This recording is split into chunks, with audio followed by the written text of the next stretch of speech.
Bonjour et bienvenue dans cette formation sur la mise en forme des paragraphes. Donc la mise en forme des paragraphes se situe dans l'onglet Accueil, groupe d'outils Paragraphes. Nous allons voir tout d'abord comment gérer l'alignement de paragraphes. Pour cela, je sélectionne un paragraphe et je peux lui appliquer 4 types d'alignement. Aligner le texte à gauche. Vous voyez, tout est aligné à gauche et à droite, les lignes terminent à des endroits différents.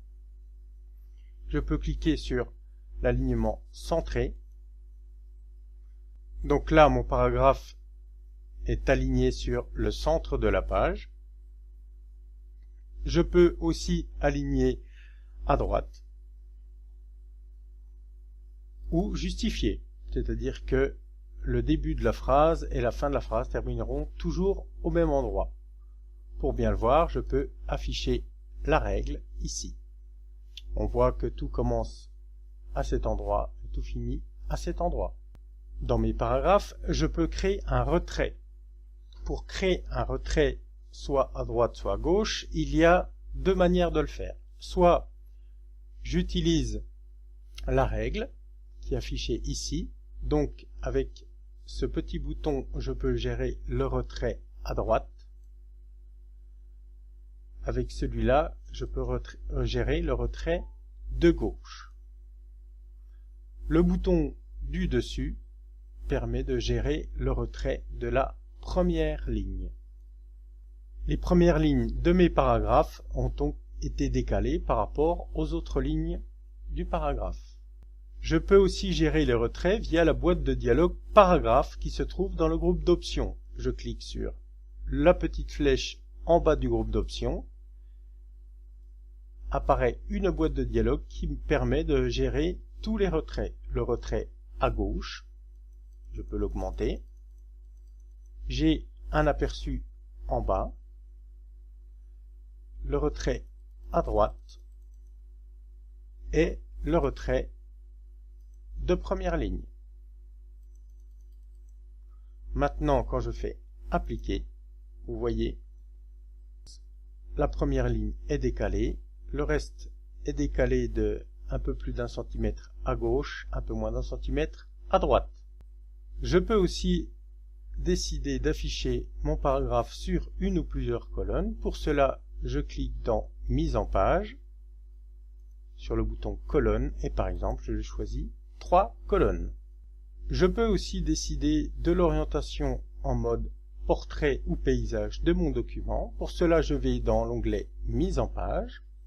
Je clique sur Orientation et je choisis soit paysage, soit portrait, en fonction de ce que je veux. Lorsque l'on présente un texte sous forme de colonnes journalistiques, celles-ci ne sont pas forcément équilibrées comme on le souhaiterait, car Word commence une deuxième colonne dès que la première a atteint le bas de page ou de la section. Mais je peux décider de modifier l'emplacement des coupures de colonnes. Pour cela, je passe tout d'abord mon paragraphe en colonne, 2 colonnes. Je vais à l'endroit où je souhaite que ma première colonne s'arrête et je clique sur Saut de page dans l'onglet Mise en page et j'insère un saut de colonne. Et vous voyez que tout ce qui était après mon curseur a été déplacé dans la colonne suivante. Les options de paragraphe sont aussi disponibles dans l'onglet Mise en page, comme vous le voyez ici. Ici, je peux gérer pour mon paragraphe un retrait à gauche, un retrait à droite. Mais je peux aussi gérer l'espacement entre mes paragraphes, c'est-à-dire à chaque fin de paragraphe, combien d'espace Word insérera. Voyez ce qui se passe quand j'augmente l'espace avant et l'espace après. Les paragraphes qui entourent le paragraphe sélectionné sont espacés. Les options d'espacement entre paragraphes donc se font via la boîte de dialogue paragraphe. Je clique donc sur la petite flèche et ici j'ai mon espacement avant et après le paragraphe que je peux paramétrer comme je le souhaite. Cela permet d'aérer le texte de manière automatique dès qu'un paragraphe est terminé. Je peux aussi choisir l'espacement entre les lignes, ce qui s'appelle l'interligne. Ici, j'ai un interligne simple pour le paragraphe sélectionné, mais je peux lui appliquer une interligne d'1,5. Et vous voyez que automatiquement, les lignes se sont écartées entre elles. Pour poser une bordure dans un paragraphe, la solution la plus rapide est d'utiliser la liste déroulante tableau et bordure située dans le groupe paragraphe de l'onglet Accueil, ici. En cliquant ici, en sélectionnant auparavant mon paragraphe, en cliquant ici, je peux décider quelle bordure je veux afficher. Soit toutes les bordures, soit aucune bordure, soit la bordure de droite, par exemple ici. Je peux aussi sélectionner la bordure de gauche, la bordure supérieure. Je peux donc aussi effacer toutes mes bordures. Je peux aussi insérer une ligne horizontale. Je clique sur ligne horizontale et vous voyez qu'une ligne est apparue qui sépare mes paragraphes. Je peux aussi accéder au menu bordure et trame qui me propose d'autres options. Ici, dans bordure, je peux décider d'un encadrement.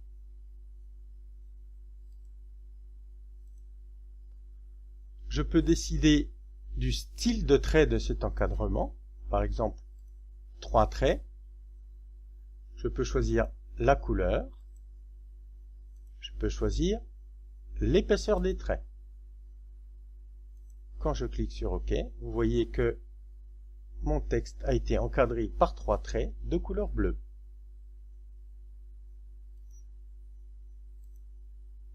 Je peux décider aussi, dans cet encadrement, d'y affecter une couleur de fond, ce qu'on appelle une trame de fond. Je choisis ma couleur, par exemple rouge. Je clique sur OK et vous voyez que tout mon paragraphe est sur fond rouge. Je peux aussi gérer des ombres. Vous voyez, j'ai appliqué une ombre à mon texte encadré. Dans mon encadrement, j'ai accès à des options supplémentaires. Je clique sur le bouton Options et je peux gérer la distance du texte. Que mon texte doit être plus éloigné de la bordure, donc j'augmente par exemple à 10 points, le haut, le bas.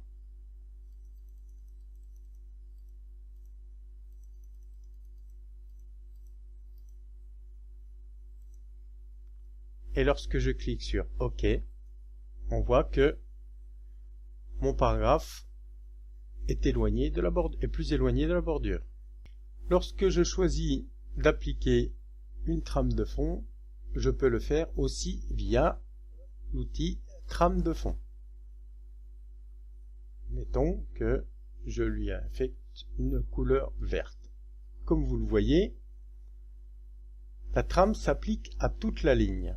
Si je veux restreindre cette trame à mon texte, il suffit de sélectionner cette ligne et de déplacer les curseurs de la règle où je le souhaite. Et là, la trame s'applique seulement sur le texte sélectionné. Dans un document Word, je peux décider d'insérer une bordure de page. Pour cela, je retourne dans Bordure et trame. Pour information, cet outil est disponible ici aussi. Dans l'onglet Mise en page, bordure de page,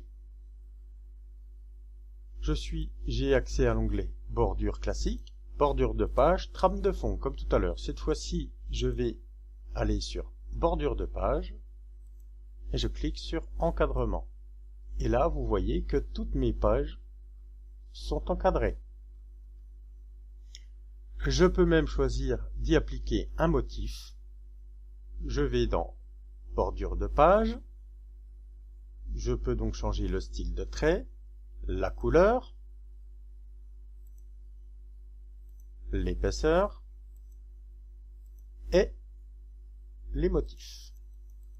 On va choisir un motif qui rappelle Noël, des petits sapins. Je clique sur OK et vous voyez que maintenant mon document est bordé entièrement de petits sapins. Pour définir une interligne dans un paragraphe, je sélectionne mon paragraphe, je vais dans l'onglet Accueil et je clique sur le bouton Interligne. Je choisis ici le type d'interligne que je souhaite. Dans l'onglet Paragraphe, je dispose aussi d'autres options, comme les puces et numéros. En sélectionnant, par exemple, 2 paragraphes, je clique sur Insérer une puce, et vous voyez qu'une puce s'est mise devant chaque début de mon paragraphe.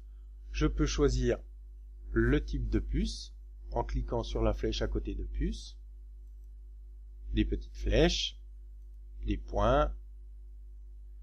Je peux même insérer une puce dans une puce. Admettons ici que mon paragraphe soit un deuxième niveau de puce. Plusieurs manières pour le faire.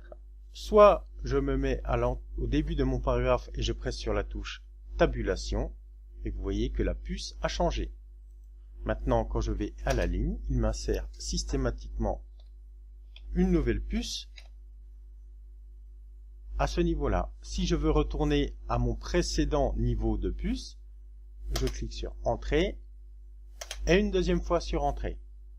Et si je veux plus de puce du tout, une troisième fois sur Entrée. Je peux aussi le faire via le bouton puce. Je sélectionne ici et j'ai une option qui s'appelle Modifier le niveau de la liste. Je peux lui dire que c'est à nouveau une puce de niveau 1 et vous voyez qu'il le déplace automatiquement. Pour enlever les puces, je resélectionne Texte, je clique sur le bouton Puce et il va les enlever. Ce cours est maintenant terminé. Merci de l'avoir suivi.